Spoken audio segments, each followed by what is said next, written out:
দর্শক, ঈদের লঞ্চ যাত্রার খবর জানাতে গুলিস্তানে আছেন সহকর্মী বিপুল দেবরায়, সরাসরি যুক্ত হচ্ছেন তিনি।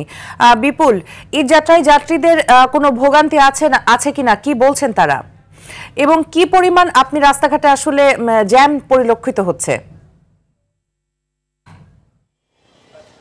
মিতু, আসলে এখানে আমরা কিছুক্ষণ ধরে দেখছিলাম যে গুলিস্তানের মোড়টা হতে শুরু করে পল্টন হতে শুরু করে একদম সচিবালয়ের প্রত্যেকটা জায়গায় কিন্তু এখন যানজট সৃষ্টি হয়েছে। অর্থাৎ সদরঘাটমুখী যে যাত্রীরা তারা কিন্তু ইতিমধ্যেই সদরঘাটের উদ্দেশ্যে রওনা হয়েছেন, সে কারণেই এই যানজটের সৃষ্টি আমরা দেখতে পাচ্ছি যে গোলাপশাহ মাজার হতে শুরু করে একদম সচিবালয়ের মোড়ের ওদিক পর্যন্ত কিন্তু একেবারে পুরো জ্যাম রয়েছে। বিশেষ করে সদরঘাটমুখী যে যাত্রীগুলো বাস রয়েছে এবং যে পরিবহনগুলো রয়েছে সেগুলো যানজট দেখা যাচ্ছে। এবং সেই সাথে আমরা এটাও দেখেছি যে দীর্ঘক্ষণ যানজট থাকার কারণে অধিকাংশ যাত্রী কিন্তু পায়ে হেঁটে কিন্তু তারা লঞ্চের দিকে যাচ্ছে, অর্থাৎ সদরঘাটের দিকে যাচ্ছে।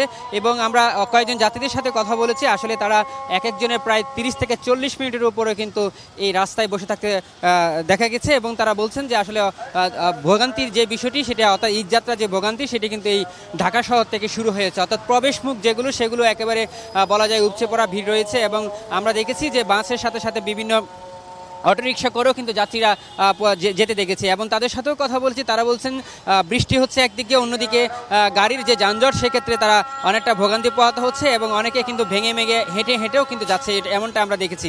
সেই সাথে আপনাকে আরেকটা বিষয় জানিয়ে চাই, সেটা হচ্ছে লঞ্চঘাটের যে বিষয়টি, সেটাও আমরা খোঁজখবর নিয়েছি। যে তথ্যটুকু পেয়েছি সেখানে লঞ্চের যে উপচে পড়া ভিড় সেটাও আমরা জানতে পেরেছি। এবং সেখানেও আপনি জানেন যে দুপুরের দিকে কিন্তু একটা অপ্রীতিকর ঘটনাও ঘটেছে, যে লঞ্চে উঠতে গিয়ে 5 জন যাত্রী পানিতে পড়ে গেছে। অর্থাৎ এই যে চাপের যে ভিড় এবং চাপে যে প্রভাবটি, অর্থাৎ ঈদ যাত্রার যে প্রভাবটি সেটা কিন্তু পড়তে শুরু করেছে। এবং পাশাপাশি আমরা দেখতে পাচ্ছি রাজধানীর যে অন্যান্য যে সড়কগুলো, বিশেষ করে সদরঘাটমুখীর যে অন্যান্য যে মুখপথের সড়কগুলো রয়েছে সবগুলো কিন্তু এইভাবে যানজটের সৃষ্টি হয়েছে এবং ভোগান্তি অনেকটাই পোহাতে হচ্ছে যাত্রীদের। তো মিতু, এই ছিল আমার কাছে সর্বশেষ তথ্য।